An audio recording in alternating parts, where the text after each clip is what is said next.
Thank you, Roxanne. Good morning, everyone.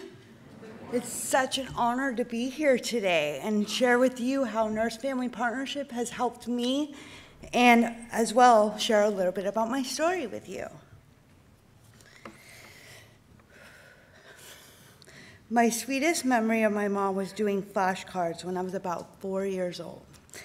We would sit together and practice my speech. If I said a word correctly, I got a chocolate candy.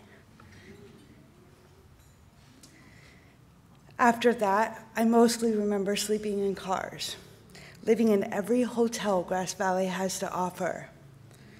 On most days, my mom lied to get free food from McDonald's for us. Sometimes I would stay overnight at my friend's house, and it was so different. They made sure that I brushed my teeth, that I took a shower. They wanted me to be okay. By the time I was in 4th grade, we had nothing. No car, no home, absolutely nothing. One day, my mom came to pick us up from school on foot. I called them her Chevy legs. She told my brother that she hadn't found anywhere for us to go that night, and he erupted. He was irate. They started walking opposite directions.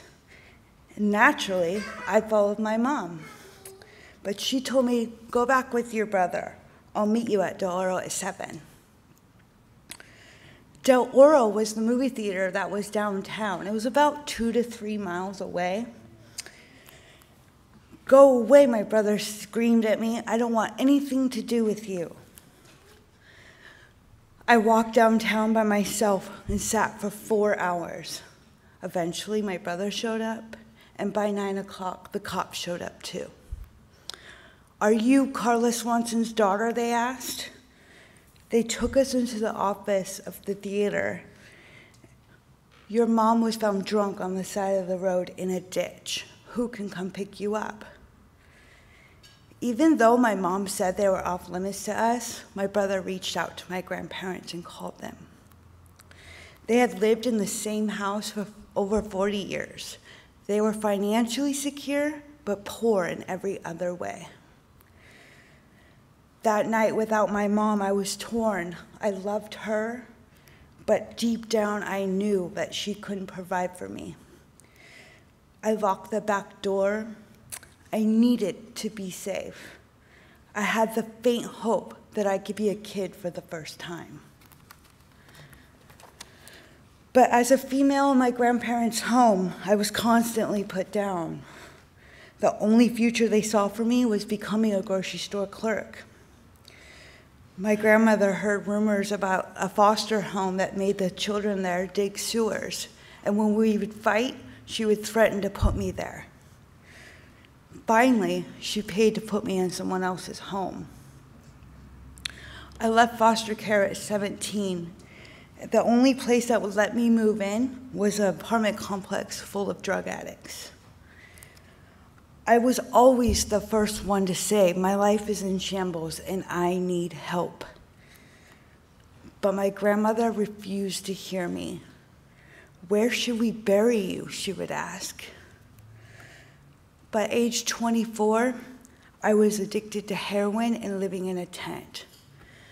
When it got so bad that I could not go on, a friend helped me turn myself over to law enforcement. And through probation, I went and entered a drug treatment program in Santa Rosa. I was determined to go to school and started taking classes at the junior college. 2 years after I got sober, I found out I was pregnant. I was terrified. I knew I didn't have any of the tools I needed to be a mother. As the baby grew inside me, I was plagued by the idea of having to abandon him. I could be a really angry, bitter person given what I had been through, I thought, but somehow I turned out okay. How do I teach my son without what I know, without giving him up, without putting him through the same misery? How do you build something with no foundation? In my darkest hours, I thought I had to leave him. I was living in a sober house at that time, and my best friend had a nurse who would come pick her up and work with her, and I asked for a referral. When Nurse Tracy came, our whole first meeting was centered around my questions. The response I got was, "Your son will learn through you, AnnJané."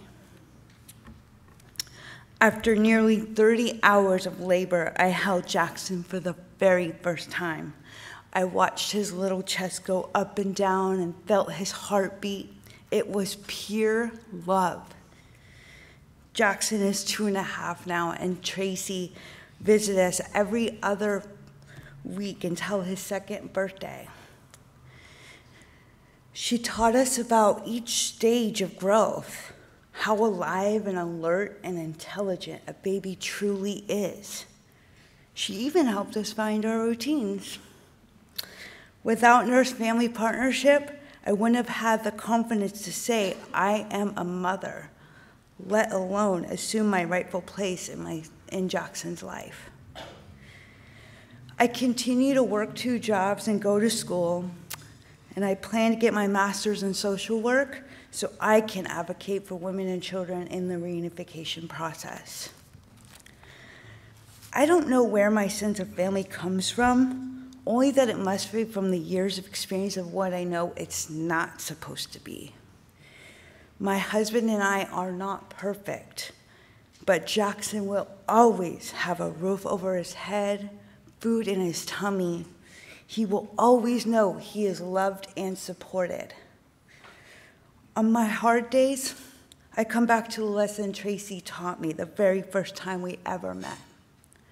Jackson is learning from me, from who I've become and not where I started.